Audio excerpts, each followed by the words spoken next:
بسم الله الرحمن الرحيم. السلام عليكم بناتي العزيزات. اليوم درسنا القلابية مالت الولد عمر سنة واحدة.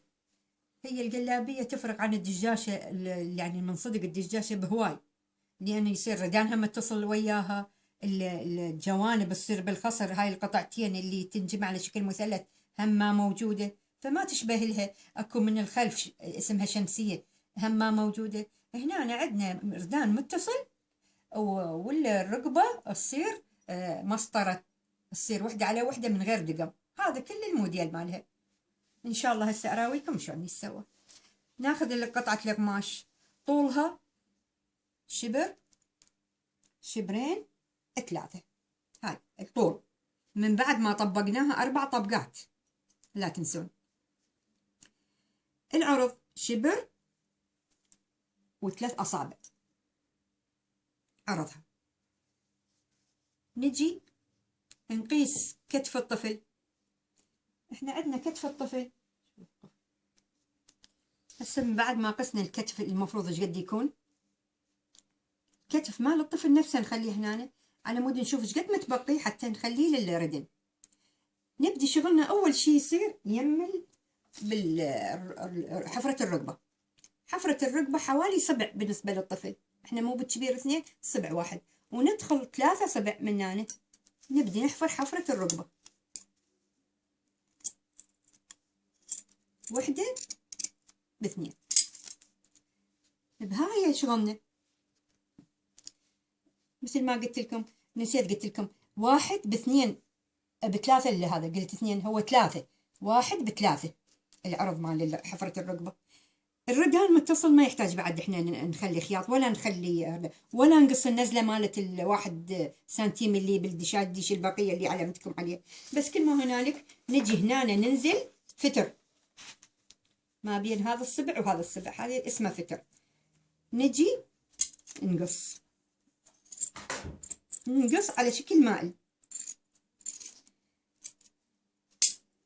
نترك هنا شبر ونثني بهالطريقة.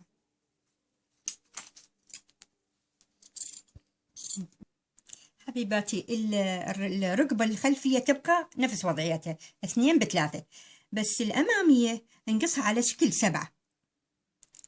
بهيج حالة ننزل من هاي النقطة إلى هنا شبر و3 أصابع، يعني كلن 7 أصابع. نجي نقص من هاي الزاوية إلى ال7 أصابع،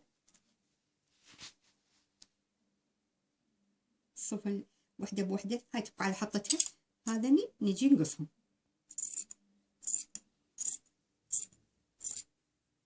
شبر أو 7 أصابع. من بعد ما قصينا الأصابع اللي احنا رايدينها، نبدي ننطي هنا دخلة صغيرة، فتكون الدخلة من بعد ما نفتحها هذا شكلها. هذا من بعدها نخيط الكتف على الكتف، ونقص مسطرة مستطيلة مسافتها 2 صبع وطولها لا على التعيين، ونحط لها لاصق لحد ما نفتر. من بعد ما خيطنا الكتاف هذا والكتاف هذا ونفتر بالقماش للنهاية، يجي نستقرن القطعتين هنا بهاي النقطة. نصعد 1 على 1 وندق عليهن بالخياط هذا مال المثلث اللي هو راح يتدخل التشويه مال الخياط، فيكون القيراج بهالطريقة. هاي القطعة المسطرة اسمها، راح تجي 1 من هنا و1 من هنا، والنهاية مالت القطعتين تتدخل بهاي المثلث اللي هنا. بناتي حبايب، الركبة من بعد ما قصيناها ونخيط الاكتاف مثل ما هسه هاي صافتها لكم، نجي نقص 4 أصابع قماش.